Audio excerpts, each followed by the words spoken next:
This program is a blend between, say, a desktop application with all the controls and a pure graphics program to the right that runs in real time at 60 frames per second.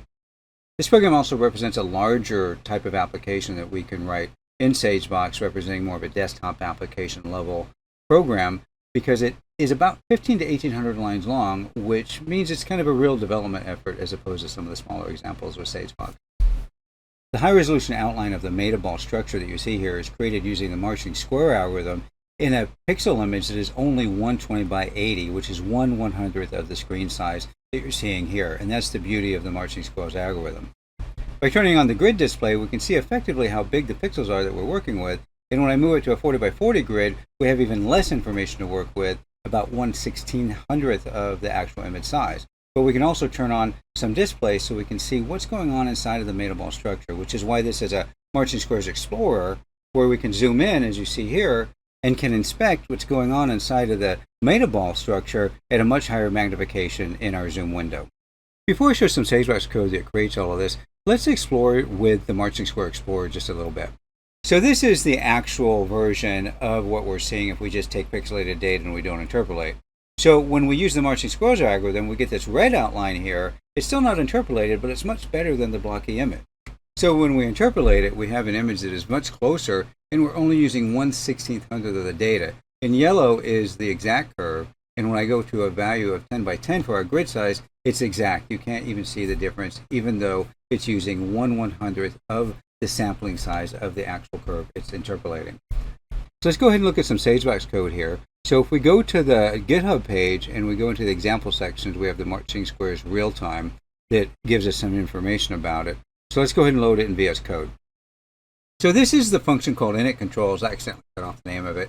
But here is where I make all the controls. And the first thing I do is create a couple of text widgets. And so when I run it, you can see where we print out the text widgets. And you can also see this light blue line I have here that I write right here as the third line in a font of 15 italic and a color of sky blue light. And the upper two I update in another function that I'll show in a minute. So now I create a couple sliders, and then I create a combo box. And because there aren't that many items, I do it inline. So when I run it, you can see there's only about 10 items. But if I want to do more items, I can take the returned object and call a function to add items separately after I create the combo box. And now I create some radio buttons, and I also express this inline as text because there's only 4 of them. Again, the same way with the combo box, if I want to add more, I can do it independently with a returned object. So now we just create a bunch of checkboxes, and I set the defaults for each checkbox so that they'll start that way. And then the x equals 170 aligns the ones that are in the same line, and the dash is exactly what that does. It puts them on the same line, and plus keeps them together as a group, whereas it would start a new group if I didn't use the plus. So when I run it, you can see that these are aligned here because I did the x equal 170. So that's a way we can format a lot of the controls that we use in the dev window. So now let's look at the mouse movements and how we can draw this semi-transparent rectangle and launch the zoom window and move the rectangle around.